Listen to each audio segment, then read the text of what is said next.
The Prophet, peace be upon him, once heard a man supplicating to Allah, beginning with the following introduction.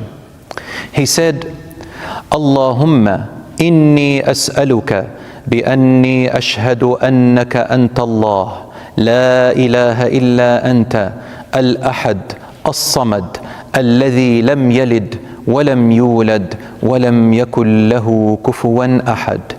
And then he began his dua, which means, O Allah, encompassing all your names, and I ask you in that I bear witness that you are Allah, no other God worthy of worship but you, the absolute one and the only, the absolute eternal, the one who does not father anyone, nor is he fathered by anyone, and who can never have a single equal or comparison to him.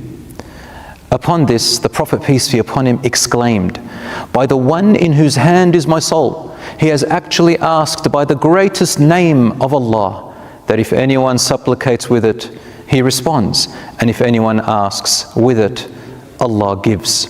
The hadith is narrated in Sahih Tirmidhi number 3475, and also collected in Abu Dawood, An-Nasa'i, and Ibn Majah and Ahmad, graded authentic.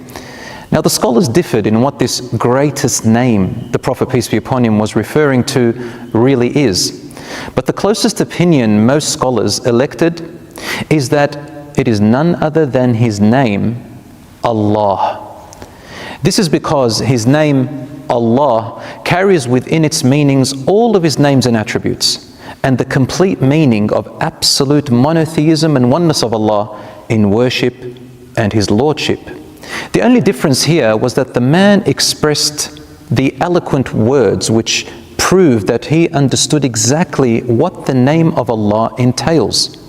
So he expressed it with the epitome of comprehension and belief in that same sentence and that same name.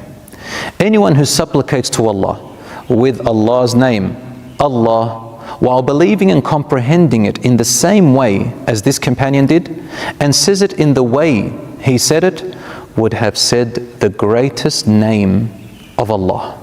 May Allah subhanahu wa ta'ala settle your affairs and ours, and always keep us guided. Ameen.